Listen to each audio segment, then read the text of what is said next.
بسم اللہ الرحمن الرحیم۔ ہدایہ جلد ثانی کا سبق نمبر 38 صفحہ نمبر 355 کی آخری سطر کی عبارت قال ومن تزوج امرأة ثم اختلفا فی المہر سے شروع کر رہے ہیں۔ انشاءاللہ تعالی دعا ہے کہ اللہ تعالی ہمارے لیے قرآن حدیث فقہ تفسیر کو سیکھنا، سمجھنا، عمل کرنا، پوری دنیا تک پہنچانا آپ صلی اللہ علیہ وسلم صحابہ کی طرح آسان فرمائے،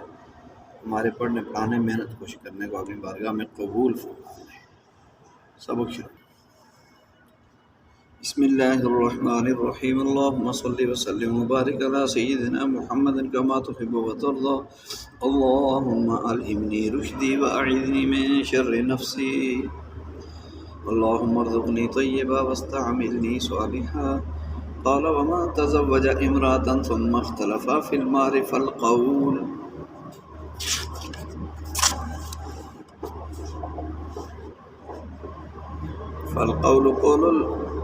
قول المرأة إلى تمام مهر مثلها والقول قول الزوج فيما زاد على مهر المثل، وإن طلقها قبل الدخول بها فالقول قوله في نصف المهر، وهذا عند أبي حنيفة ومحمد رحمهم الله تعالى، وقال أبو يوسف رحمه الله تعالى القول قوله بعد الطلاق وقبله إلا أن يأتي بشيء قليل ومعناه ما لا يتعارف مهرا لها هو الصحيح لأبي يوسف رحمه الله تعالى أن المرأة تدعى الزيادة والزوج ينكر، والقول قول المنكر مع يمينه إلا أن يأتي بشيء يكذبه الظاهر فيه، وهذا لأن تقوم منافع البذل ضروري، فمتى أمكن إيجاب شيء من المسمى لا يصار إليه، ولهما أن القول في الدعاوي قول من يشهد له الظاهر، والظاهر يا شاهد لمن يشهد له مهر المثل، لأنه هو الموجب الأصلي في باب النكاح، وصار كالصباغ مع رب الثوب إذا اختلفا في مقدار الأجر يحكم فيه قيمة الصبغ، ثم ذكر هنا أن بعد الطلاق قبل الدخول القول قوله في نصف المهر، وهذا رواية الجامع الصغير والأصل، وذكر في الجامع الكبير أنه يحكم متعة مثلها، وهو قياس قولهما، لأن المتعة موجبة بعد الطلاق كمهر المثل قبله، فتحكم كهو، ووجه التوفيق أنه وزع المسألة في الأصل في الألف والألفين، والمتعة لا تبلغ هذا المبلغ في العادة، فلا يفيد تحكيمها ووزعها في الجامع الكبير في 110، ومتعة مثلها 20 فيفيد تحكيمها، والمذكور في الجامع الصغير ساكت عن ذكر المقدار فيحمل على ما هو المذكور في الأصل، وشرح قولهما فيما إذا اختلفا في حال قيام النكاح أن الزوج إذا ادعى الألف والمرأة الألفين فإن كان مهر مثلها 1000 أو أقل فالقول قوله، وإن كان 2000 أو أكثر فالقول قولها، وأيهما أقام البينة في الوجهين تقبل،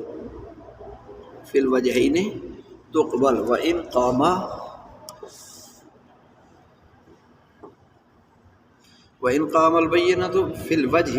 في الوجه الأول تقبل بينتها لأنها تثبت الزيادة، وفي الوجه الثاني بينته لأنها تثبت الحد، وإن كان مهر مثلها 1500 تحالفا، وإذا حلفا تجب 1500. هذا تخريج الرازي رحمه الله تعالى، وقال القرحي رحمه الله تعالى يتخالفان في الفصول الثلاثة ثم يحكم مهر المثل بعد ذلك.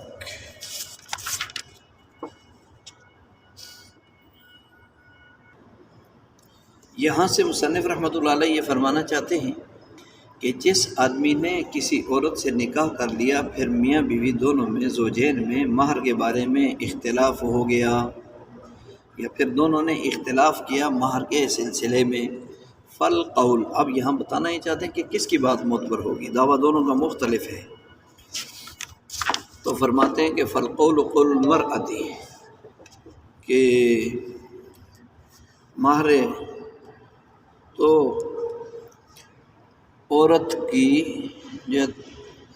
عورت کا قول یعنی عورت کی بات معتبر ہوگی الا تمام مہر مثلیہ، اس کے مہر مثل کے پورا ہونے تک،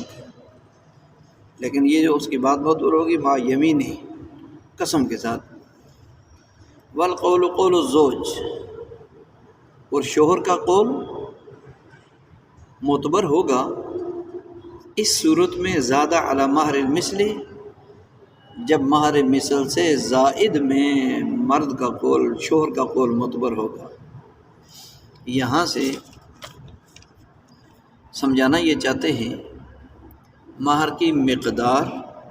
کے حوالے سے ائمہ کرام کا مذہب بیان ہو رہا ہے۔ عبارت کا مسئلہ یہ کہ زوجین یعنی میاں بیوی نے مہر یا مہر کی مقدار کے سلسلے میں اختلاف کیا اور ان کا نکاح باقی ہے، شوہر کہتا ہے کہ بغیر مہر نکاح ہوا تھا، عورت کہتی ہے نہیں مہر متعین تھا، یا شوہر کہتا ہے 1000 کے عوض نکاح ہوا تھا، عورت کہتی ہے 2000 کے عوض، 1 لاکھ 2 لاکھ بھی کہہ سکتے ہیں اس کو، تو اس میں اختلاف ہے۔ طرفین کے ہاں مقدار مہر مثل کی مقدار تک تو عورت کا قول معتبر ہوگا، جتنا عورت کا مہر مثل بنتا ہے اتنی مقدار تک تو وہ جو کہے گی اس کی بات کا اعتبار ہوگا، اور مہر مثل کی مقدار سے زائد میں شوہر کا قول تسلیم کیا جائے گا۔ ایسے ہی اگر شوہر عورت کو اس حالت میں طلاق قبل دخول طلاق دے دیتا ہے تو نصف مہر کے سلسلے میں بھی اسی کی بات معتبر ہوگی، اور جو مقدار وہ بیان کرے گا عورت اسی کو لینے کی حقدار ہوگی، عورت اسی کو لینے کی حقدار ہوگی۔ اس کو یہاں یوں بیان کیا کہ وَإِن طَلَّقَهَا، اگر شوہر نے طلاق دے دی بیوی کو قبل دخول بها، اس کے ساتھ دخول یعنی صحبت کرنے سے پہلے طلاق دے دی، تو فالقول قولہ، یعنی قول الزوج فی نصف المہر، نصف مہر کے بارے میں تو شوہر کا قول معتبر ہوگا۔ وہذا عند ابی حنیفہ و محمد، یہ امام ابو حنیفہ اور امام محمد یعنی طرفین کا قول ہے،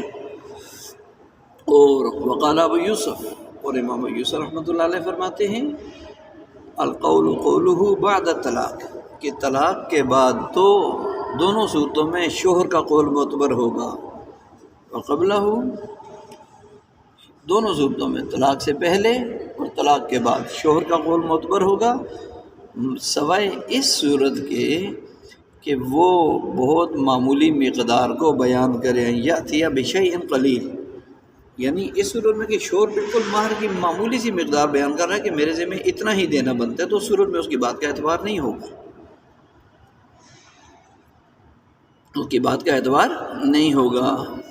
وَمَعْنَاهُ مَا لَا يَتَعَارَفُ مَهْرًا لَهَا، اس کا کیا مطلب معمولی، یعنی وہ مقدار جو عادتاً عرفاً عام طور پر اس عورت کا مہر بن ہی نہیں سکتی، اتنی مقدار وہ بتا رہا ہے شوہر، تو اس صورت میں اس کی بات کا اعتبار نہیں ہوگا۔ وَالصَّحِيحُ سے یہ بتانا چاہتے ہیں کہ یہی قول صحیح ہے۔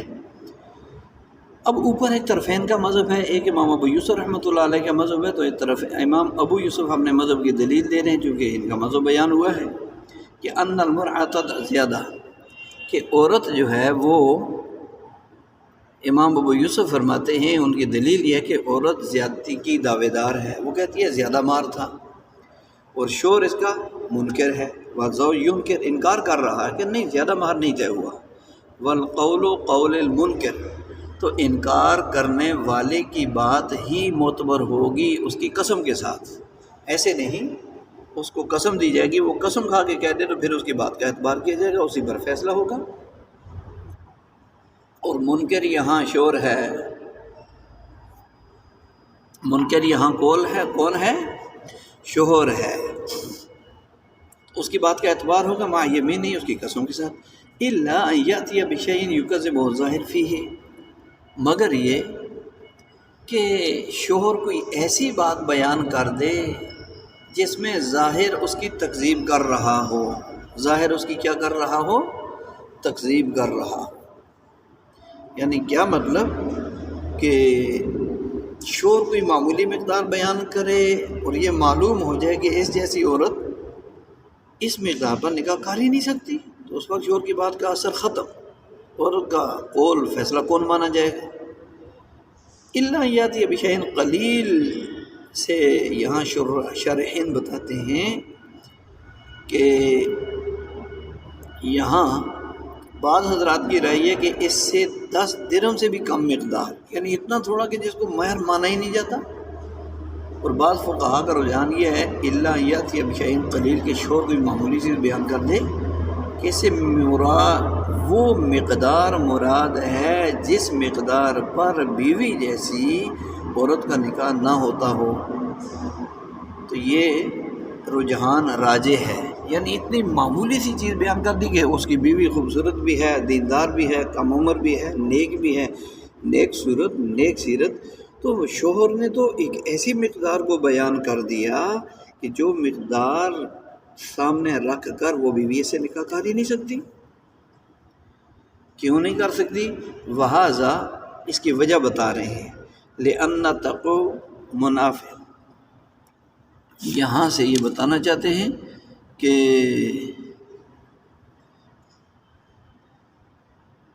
وہذا لأن تقوم منافع البذہ، تقوم منافع، تقوم قیمت لگانا، تو یہاں سے بتانا چاہتے ہیں اس وجہ سے کہ منافع بذہ کا متقوم ہونا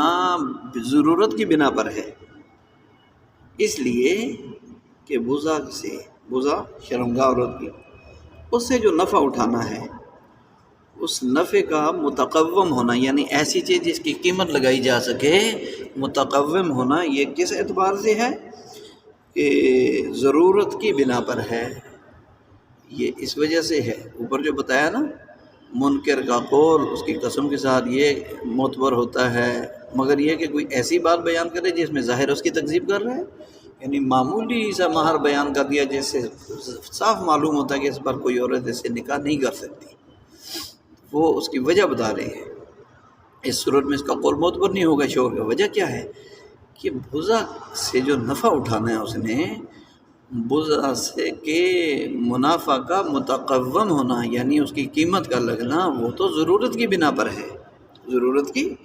فمتى امکن ایجاب شیء من المسمى لا یصار الیہ، لہذا جب تک مسمى یعنی متعین چیز سے کسی بھی مقدار کو ثابت کرنا ممکن ہوگا تو مہر مثل کی طرف رجوع نہیں کیا جائے گا۔ متى، جب تک ممکن ہوگا ایجاب شیء من المسمى، مسمى یعنی متعین کردہ مہر میں سے کسی بھی چیز کی کسی بھی مقدار کو ثابت کرنا ممکن ہوگا تو پھر لا یصار الی مہر المثل، مہر مثل کی طرف نہیں لوٹائیں گے، یعنی رجوع نہیں کیا جاوے گا۔ لہما سے طرفین کی دلیل ہے ان القول فی الدعاوی، فرماتے ہیں کہ دعووں میں، دعوی کی جمع دعوی، ٹھیک ہے، ان کی دلیل یہ ہے طرفین کی کہ دعووں یعنی مختلف دعوے کیے جاتے ہیں، فلاں کے خلاف دعویٰ کر دیا، تو دعووں میں اس آدمی کا قول معتبر ہوتا ہے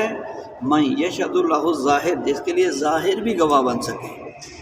کیا مطلب؟ یعنی ظاہری حالات بھی اس کے حق میں گواہ ہیں، جس کے حق میں ظاہری حال جو ہے وہ گواہ ہو، ظاہر سے مطلب ظاہر الحال، وظاہر شاہد لمن یشہد لہ مہر المثل، اور ظاہری حالات یا ظاہر اسی کے لیے شاہد ہے جس کے لیے مہر مثل بھی شاہد ہے، مہر مثل بھی شاہد ہے، کیونکہ باب النکاح میں لأنہ هو الموجب الاصلی فی باب النکاح، اس لیے کہ نکاح کے باب میں نکاح کے معاملات میں تو مہر مثل ہی موجب اصلی ہوگا، موجب یعنی شرعاً مہر مثل اصل کہلائے گا، بنیاد۔ وصار کالصباغ مع رب الثوب، اور یہ تو کپڑے کے مالک کے ساتھ رنگ ساز کی طرح ہو گیا۔ کپڑوں کو ایک ہوتا ہے رنگنے والا، ایک ہوتا ہے کپڑے کا مالک، تو یہ مسئلہ تو کپڑے کے رنگنے والے کا کپڑے کے مالک کے ساتھ کپڑے کے رنگ ساز کی طرح ہو گیا۔ کیا مطلب؟ یعنی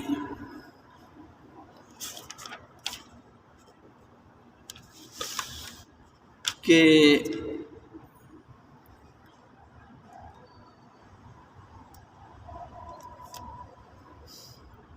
یہ تو ایسا ہی ہو گیا جیسے کہ کپڑوں کا مالک اور رنگ کرنے والا، رنگریز کہتے ہیں اس کو، ان کے مابین اجرت جو مزدوری طے ہوئی تھی اس میں اختلاف ہو گیا۔ کپڑے رنگنے والے نے کہا مالک سے کہ بھائی آپ نے مجھے فی سوٹ 100 روپے کہا تھا، ٹھیک ہے، وہ دعویٰ کر رہے 100 روپے کا، اور وہ کہہ رہے نہیں میں نے تو 50 کا کہا تھا، مالک کہہ رہے 50 کا۔ تو اس صورت میں رنگ کی قیمت کو حکم بنائیں گے، یعنی رنگ دیکھا، جو رنگ وہ جس رنگ سے کپڑوں کو رنگ رہا ہے اس رنگ کی قیمت کو سامنے رکھ کے فیصلہ کریں گے، اور مسبوغ رنگی ہوئی چیز یعنی رنگے ہوئے کپڑے اور غیر مسبوغ جو رنگے ہوئے نہیں ہیں ان کپڑے کی قیمتوں میں جو فرق ہوگا اسی مقدار کو اجرت متعین کریں گے، چاہے وہ کپڑے کا مالک اس کے حق میں فیصلہ ہو جائے یا صباغ کے حق میں فیصلہ ہو جائے۔ ایسے ہی یہاں اس مسئلہ مذکورہ میں بھی عورت کے مہر مثل کو حکم اور فیصل بنائیں گے، یعنی مہر مثل کو دیکھیں گے وہ کیا ہے، اس کے مطابق فیصلہ ہو جائے گا، وہی حکم بن جائے گا، چاہے وہ شوہر کے قول کے مطابق ہو یا عورت کے قول کے مطابق ہو۔ مہر مثل جس کے قول میں تائید کر دے اس کے مطابق فیصلہ ہو جائے گا، اس کے مطابق فیصلہ ہو جائے گا۔ تو یہ یہاں سے بتانا چاہ رہے ہیں۔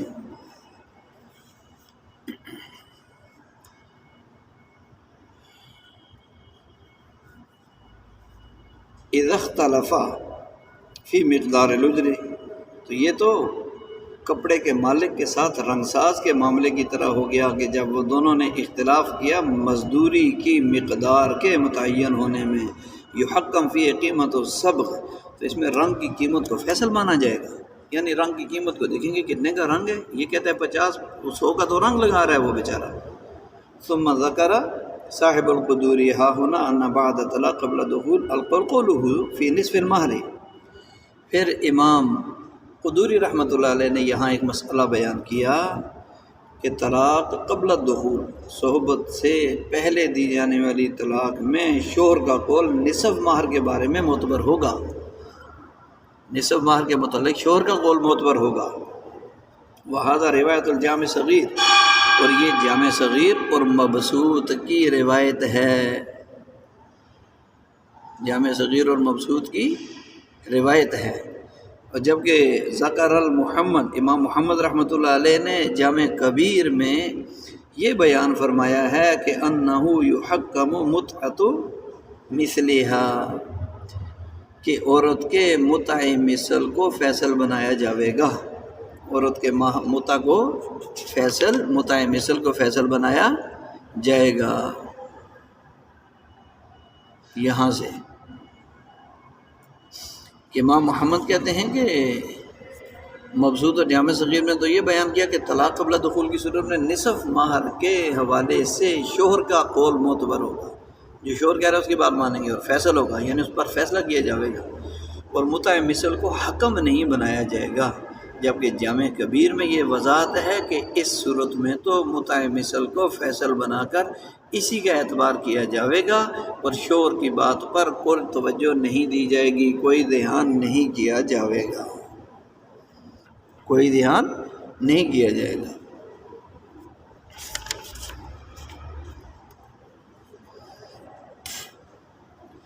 اور جامعہ جو ہے وہ لأن وہو قیاس قولہما، وہو قیاس قولہما، اور یہ جو ہے یعنی قیام نکاح کے وقت زوجین کے اختلاف کی صورت میں طرفین کے قول کی یہ تشریح ہے، طرفین کے قول کی تشریح ہے۔ لأن المتعة موجبة بعد الطلاق كمہر المثل، اس کی تشریح ہے۔ کیوں؟ جب شوہر نے 1000 وہو قیاس قولہما قول طرفین، اور یہی حضرات طرفین کے قول کا تقاضا بھی ہے۔ کیوں؟ دلیل کیا ہے؟ تقاضا بھی ہے کیونکہ متعہ طلاق بعد طلاق موجب ہے۔ لأن المتعة موجبة بعد طلاق، اس لیے کہ متعہ جو ہے وہ کیا ہے؟ طلاق کے بعد موجب ہے، متعہ طلاق کے بعد موجب ہے۔ کمہر المثل قبلہ، کمہر المثل قبلہ، جیسے کہ طلاق سے پہلے مہر مثل موجب ہے، ایسے ہی یہاں متعہ جو ہے طلاق کے بعد موجب ہے، جیسا کہ مہر مثل قبل طلاق موجب، لہٰذا مہر مثل کی طرح متعہ کو بھی فیصل بنایا جاوے گا، لہٰذا مہر مثل کی طرح فتحکم کا ہوا کمہر المثل، لہٰذا مہر مثل کی طرح متعہ کو بھی فیصل بنایا جاوے گا۔ ووجہ التوفیق،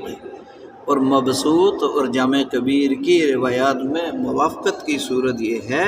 انہ وضع مسئلہ فی الاصل فی الالف والالفین، کہ مبسوط میں امام محمد نے 1000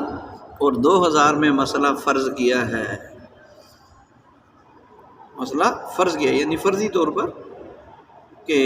شوہر کہتا ہے لازمہ علیہ الالف، میرے اوپر 1000 دینا لازم ہے، بیوی کہتی ہے کہ تجھ پر 2000 دینا لازم ہے، تو یہ اس کو انہوں نے مثال بنایا ہے امام محمد رحمۃ اللہ علیہ نے مبسوط میں۔ والمتعہ لا تبلغ هذا المبلغ فی العادہ، مبسوط جو ہے مبسوط میں امام محمد رحمۃ اللہ علیہ نے تو 1000 اور 2000 میں مسئلہ فرض کیا ہے، یعنی فرضی طور پر سمجھانے کے لیے، جبکہ متعہ عادتاً یعنی عام طور پر اس مقدار کو نہیں پہنچتا۔ فلا یفید تحکیمها، لہذا متعہ کو حکم یعنی فیصل بنانا مفید نہیں ہے، متعہ کو بنیاد بنا کر فیصلہ دینا مفید نہیں، اس میں فیصلہ نہیں ہے، اس میں فائدہ نہیں ہے۔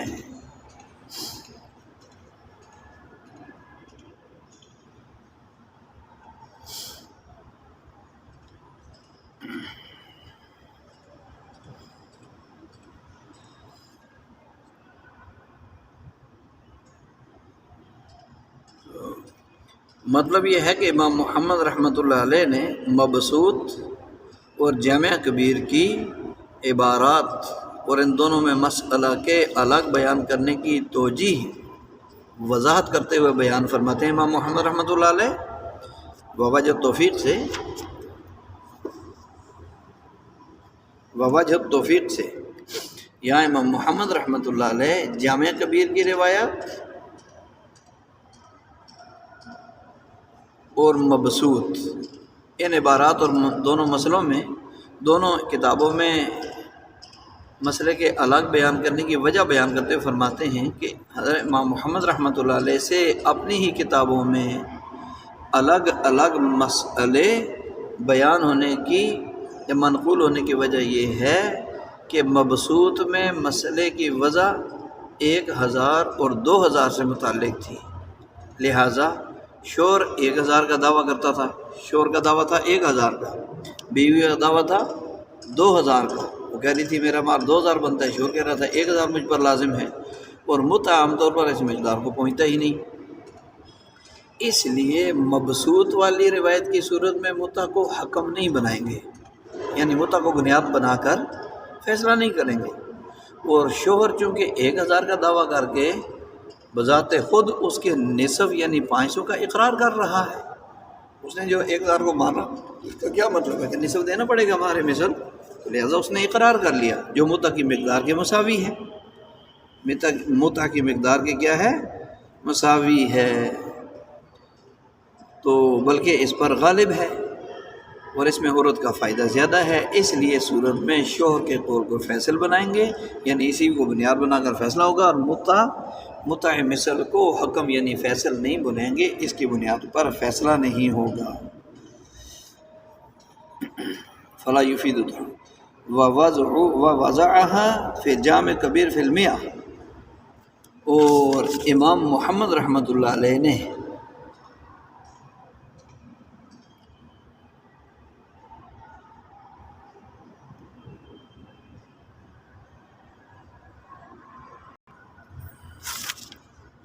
یہاں سے یہ بتانا چاہتے ہیں، وضع امام محمد رحمۃ اللہ علیہ نے جامع کبیر میں، مبسوط میں اصل یعنی مبسوط کتاب میں تو امام محمد نے 1000 اور 2000 1000 اور 2000 میں مسئلہ فرض کیا، اور جامع کبیر میں 100 اور اس کے مقابلے میں 10 میں مسئلہ فرض کیا، یعنی میاں بیوی میں سے ایک 100 کا دعوے دار ہے، ایک 10 کا دعوے دار ہے، اور عورت کا جو متع ہے وہ 20 کے مثل ہے۔ فیفید و تحکیمها، تو لہذا عورت کے متع کو بنیاد بنا کر فیصل بنانا یہ فائدہ دے گا، کیونکہ عورت کا بھی اس میں فائدہ۔ والمذکور جامع صغیر ساکت عن ذکر مقدار، اور جامع صغیر میں جو مسئلہ مذکور ہے وہ تو مقدار کو ذکر کرنے سے ساکت یعنی خاموش ہے۔ کیا ہے؟ خاموش ہے۔ جامع صغیر میں کی وضاحت مقدار بیان کرنے سے ساکت ہے، یعنی مقدار کو بیان ہی نہیں کیا۔ فَيُحْمَلْ عَلَى مَا هُوَ الْمَذْكُورُ فِي الْأَصْلِ، تو لہذا اصل میں کیا تھا؟ 1000 اور 2000 کے بارے میں، تو لہذا کیا جائے گا کہ لہذا اسے اصل کی بیان کردہ یعنی مبسوط الاصل اس کتاب میں جو بیان کردہ مقدار ہے اس پر محمول کر دیا جائے گا، یعنی 1000 اور 2000 1000 اور 2000۔ وشرح قولہما، اور طرفین کے قول کی وضاحت۔ جی، اور قیام نکاح کے وقت زوجین کے اختلاف کی صورت میں طرفین کے قول کی تشریح بتا رہے ہیں یہاں۔ وشرح قول طرفین، اور طرفین کے قول کی تشریح فیما اس صورت میں کہ اذا اختلف فی حال قیام النکاح، کہ جب میاں بیوی دونوں نکاح کے قائم ہونے کی حالت میں اختلاف کر لیں، اور اس طریقے سے کہ شوہر دعویٰ کر رہا ہے 1000 مہر طے ہونے کا اور عورت 2000 طے ہونے کا دعویٰ کر رہی ہے، تو اب یہاں دیکھا جائے گا فَإِنْ كَانَ مَهْرُ مِثْلِ 1000، اگر عورت کا مہر مثل 1000 ہو یا 1000 سے کم، فالقول قولہ، تو اس صورت میں شوہر کا قول معتبر ہوگا، اسی کے مطابق فیصلہ ہوگا۔ وَإِنْ كَانَ 2000 اور اکثر، یا مہر مثل اگر 2000 یا 2000 سے بھی زیادہ ہے، تو لہٰذا اس صورت میں عورت کے قول پر اعتماد کیا جائے گا، اسی کے مطابق فیصلہ کیا جائے گا اور عورت کو دیا جائے گا۔ وَأَيُّهُمَا أَقَامَ الْبَيِّنَةَ فِي الْوَجْهَيْنِ تُقْبَلُ، دونوں صورتوں میں 1000 مہر مثل 1000 یا اس سے کم ہے، اس صورت میں مہر مثل 2000 یا اس سے زیادہ ہے، ان دونوں صورتوں میں ان میں سے میاں بیوی میں سے جو بھی اپنے دعوے کو سچا ثابت کرنے کے لیے گواہ قائم کر لے گا تو قبل اس کی گواہی کو قبول کیا جائے گا۔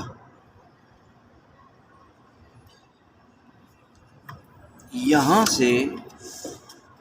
وَإِنْ أَقَامَا تثنیہ کا صیغہ ہے، میاں بیوی دونوں مراد ہیں، اور اگر قائم کر لیں البینہ گواہ فی الوجہ الاول پہلی صورت میں، اگر پہلی صورت میں دونوں نے بینہ قبول قائم کر دیا تو قبل بینتھا، عورت کی گواہی کو قبول کیا جائے گا، عورت کا بینہ یعنی گواہ قبول کیا جائے گا۔ دلیل اس کی یہ ہے لأنہا تثبت زیادہ، اس لیے کہ عورت کا جو بینہ ہے وہ زیادتی کو ثابت کر رہا ہے۔ وفی الوجہ الثانی بینتہ یعنی بینت الزوج، وہ دوسری صورت میں شوہر کے بینہ کو قبول کیا جاوے گا، شوہر کے بینہ کو قبول کیا جاوے گا۔ لأنہا تثبت الحد، اس لیے کہ وہ کمی کو ثابت کر رہا ہے، شوہر کا بینہ کمی کو ثابت کر رہا ہے۔ تو یہ دو صورتیں ہیں کہ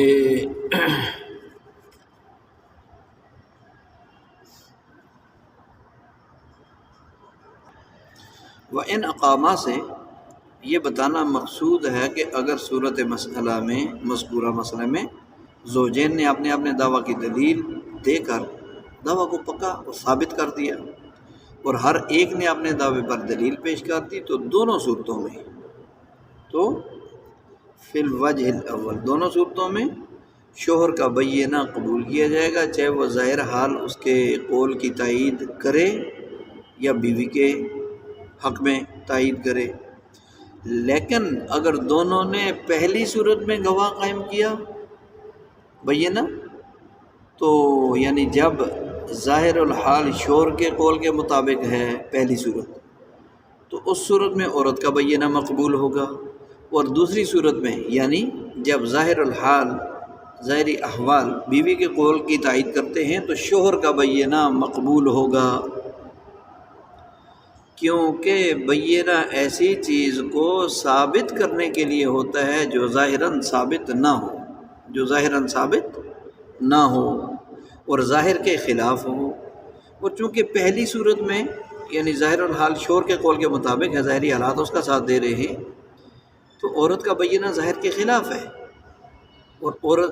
جو ہے مرد کا بینہ اس کے قول کے مطابق، اس لیے اس کا اعتبار ہوگا۔ اور دوسری صورت میں شوہر کا بینہ ظاہر کے خلاف ہے، اس لیے اس کا اعتبار ہوگا، اس لیے اس کا اعتبار ہوگا۔ لأن البینۃ لإثبات خلاف الظاہر، اس لیے کہ بینہ جو ہے وہ ظاہر کے خلاف کو ثابت کرنے کے لیے ہوتا ہے۔ وَإِنْ كَانَ مَهْرُ مِثْلِهَا 1500 حَالَفَا، لیکن اگر عورت کا مہر، لیکن اگر کیا ہو، عورت کا مہر جو ہے کیا ہو، مہر 1500 ہو، 1500، تو پھر کیا ہوگا، دعوے کا انکار کرنے، ایک دوسرے کا دعویٰ کر رہا ہے کہ مرد نے دعویٰ کیا، بیوی انکار کر رہی ہے اس کی، بیوی نے دعویٰ کیا، مرد انکار کر رہا ہے، تو انکار کی صورت میں کیا ہوگا، تحالفا، دونوں قسم کھائیں گے۔ وَإِذَا حَلَفَا، جب دونوں قسم کھا لیں گے تو پھر کیا ہوگا، تجب 1500 تقریر راضی، تو یہ امام جو بصورت حلف 1500 روپے دینا واجب ہوگا، 1500 روپے کیا ہوگا، واجب ہوگا، تجب واجب ہوگا۔ یہ امام راضی رحمۃ اللہ علیہ کی تخریج ہے۔ امام ابو الحسن قرہی رحمۃ اللہ علیہ فرماتے ہیں کہ تینوں صورتوں میں میاں بیوی دونوں قسم کھائیں گے، فی الفصول ثلاثہ، تینوں صورتوں میں۔ پھر یحکم مہر المثل، پھر مہر مثل، اس کے بعد مہر مثل کو حکم بنایا جائے گا، یعنی جو مہر مثل ہوگا اس کے مطابق فیصلہ کر دیا جائے گا، جو مہر مثل ہوگا اس کے مطابق فیصلہ کر دیا جائے گا۔ آگے یہاں تک کہ یہ سبق ہوگا، اگلا سبق انشاءاللہ یہاں سے ہی شروع ہوگا۔ سبحان ربک رب العزت عما یصفون وسلام علی المرسلین والحمد للہ رب العالمین۔